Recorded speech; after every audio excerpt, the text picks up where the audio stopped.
వాళ్ళు ఎట్లా పుట్టినారని. వైసీపీ గురించి అంటున్నారా? అది మేబీ బీజేపీ కంటెస్ట్ చేయడం వల్ల గెలిచారేమో. రాజంపేటలో గెలిచారు కదా, రాజంపేట, కడప, ఇంకేం గెలిచారన్న? వాళ్ళు గెలిచిన 2 సీట్లు తిరుపతి ఒకటి, రాజంపేట ఒకటి. ఆ రెండిట్లో బీజేపీ చేసింది. కడప ఆబ్వియస్లీ అవినాష్ రెడ్డి వర్సెస్ షర్మిల అంటే ఓకే. అది కూడా ఫైనల్ 2/3 రౌండ్స్ కౌంట్ అయిపోయిన తర్వాత 60 మెజారిటీతోనే ఉన్నాడు ఎవడు Avinash. That it self is blow to them. ఇంకా ఇంకొక సీట్ మేబీ ఏంటి, అరకు. ఇక అది దట్ ఈస్ గ్రాంటెడ్ కదా. అది అడ్వాంటేజ్ కదన్నా. ఆల్ట సీట్లో నీకు మౌడీ సైడ్ చూడరావుడు, ఎస్సీ ఎస్టీ సీట్లకి. కాబట్టి ఇక రాజంపేట మేబీ జనసేనకి ఇచ్చుంటే రైల్వే గొడ్డు రూపులో కొట్టేసి ఉండేదే. మేబీ ఆ షాక్ ఉన్నా ఉండేదన్న బాబు, అది నిజమే. అమ్మో, కొడతారు ఎగ్జాక్ట్లీ. మనకి ఎవరు లీడర్షిప్ ల్యాక్ గట్ట జంకారు. కానీ రైల్వే గొడ్డు కొట్టడం అనేది ఫెంటాస్టిక్ అసలు. ఐ మీన్ సరే రాయలసీమలో ఎక్కువ సీట్లు అది అని అంత అనుకున్నా కానీ తిరుపతి రైల్వే గొడ్డు కొట్టడం అనేది పీక్ ఆఫ్ పోల్ మేనేజ్మెంట్ అన్న. అసలు ఎలా చేశారు నిన్ను? తిరుపతి గెలుస్తారని ఉండేదన్న నాకున్ను. తిరుపతి ఎప్పుడు డౌట్ లేదు నాకు. రైల్వే కోడూరు, పోలవరం, పాలకొండ, ఈ 3 టెరిటరీలో పోద్ది. 2 ఫైట్ ఏంటంటే పీ గన్నవరం మీద అందరూ పెట్టారు. అది ఏమోలే ఎస్సీ సీట్ కదా డౌట్ వచ్చేది. పీ గన్నవరం రాజోలు గట్టిగా నిలబెట్టుకున్నారు మన వాళ్ళు. రాజోలు వస్తుందన్న. అది 3 పార్టీ సిస్టంలో 800 ఓట్లతో గెలిచాడు కానీ రాపాకాడు. ఈసారి 28,000 ఓట్లు అంట. మా జీవితం కానీ అసలు అల్టిమేట్లే వన్ సైడ్ వెళ్ళిపోయింది. 21/21 ఈజ్ ఇంకా అసలు ఎవడో మాట్లాడడానికి ఏమీ లేదు. ఇంకా మళ్ళీ అన్ని మూసుకోవాలి పైన కింద. అంతే కదన్నా, సింపుల్ గా. అఫ్ కోర్స్ మీరు అది చెప్పవసరం లేదు నాకు, మూసుకొని ఉండరని. బట్ అదే రియాలిటీ కదా. That will apply to me also. అందులో డౌట్ ఏం లేదు. అదేంటుంది, పర్సనల్ క్రిటిసిజం చాలా ఈజీ కదన్నా.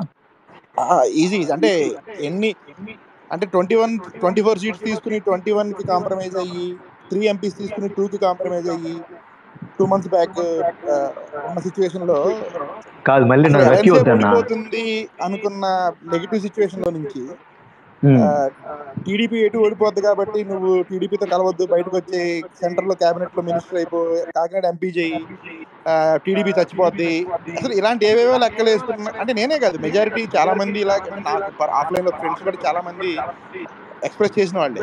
అలాంటి సిచ్యువేషన్ లో 21 సీట్స్ తీసుకుని కూడా వాడి క్యాడర్ ని ఓట్ ట్రాన్స్ఫర్ కి కన్విన్స్ చేయగలగటం, ప్రాపర్ గా 99% ఓట్ ట్రాన్స్ఫర్ తో టీడీపీని 136 సీట్లు గెలిపించడం, ఆ త్యాగానికి రిఫ్లెక్షన్ తో టీడీపీ వాళ్ళు కూడా పోలవరం లాంటి ప్లేసెస్ లో మనల్ని గెలిపించడం, it is all like properly woven thing లాగా అదిరిపోయింది. అసలు ఫెంటాస్టిక్ అంతే. మళ్ళీ మాట్లాడడానికి ఏం లేదు. నువ్వు నేను ఎన్ని ఎక్స్క్యూజ్లు ఇచ్చినా లేకపోతే ఎన్ని ఎక్స్పర్ట్ ఒపీనియన్స్ చెప్పినా కానీ ఇంకేం తప్ప అంతే. అంతే కదన్నా. ఎంత ల్యాండ్ స్లైడ్ అయ్యాక మాట్లాడడానికి ఆప్షన్ ఉంటుంది అసలు. అల్టిమేట్. కాకపోతే ఏంటంటే ఇది 136 కాకుండా 196 వచ్చి ఎన్డీఏకి టీడీపీ సపోర్ట్ లేకుండా సెంటర్ లో గవర్నమెంట్ వచ్చిందంటే మనాడు స్టేట్ క్యాబినెట్ లో పార్ట్ కాకుండా సెంట్రల్ క్యాబినెట్ లో పార్ట్ అయ్యి జగన్ గారిని కాకుండా వీడు main opposition leader role play చేసి పార్టీని బిల్డ్ చేసుకుని కొంచెం ఏదో వాడికి చంద్రబాబు కొంచెం చెక్ లో పెట్టి ఇట్లాంటివన్నీ చేసే కొంచెం కాస్త ఏదో ఊహలు ఉన్నాయిలే కానీ, బట్ అవన్నీ ఇప్పుడు కుదరని పనులు. కాస్త let us enjoy the win for the days to come. Vizag north wash కి కంగ్రాట్స్ అండి. 10/10 అన్న. శ్రీకాకుళం 10/10 పోయి విజయనగరం 9/9. ఇంకా ఈస్ట్ వెస్ట్ 34/34 గట. ఏది వదలలే. నువ్వెన్ననుకున్నావు వెంకీ ఒక ఎక్సిట్ పోల్ ముందు రోజు? అదే అన్న, 85-88 టీడీపీ, 16-18 జనసేన.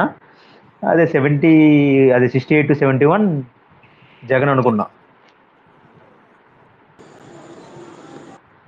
ఎందుకు అనుకుంటున్నాను రీజన్ మరి ఇంత landslide reason maybe land titling act అబ్బా, దేర్ ఈజ్ నథింగ్ ఎల్స్. ఒకటి ల్యాండ్ టైటిలింగ్ యాక్ట్, రెండోది బయటికి ఎవరు చెప్పకపోయినా Pawan Kalyan appeal work really well. అంటే నన్ను నమ్మండి, నా మాట వినండి, నేను మీకు అన్యాయం చేయను, లేకపోతే నేను మిమ్మల్ని డిసప్పాయింట్ చేయను, మనకి 20 సీట్స్ అనేది గుడ్ స్టార్ట్ అవుతుంది, అలా అప్పీల్ చేయటం మిడిల్ ఏజ్ అండ్ యూత్కి బాగా కనెక్ట్ అయింది.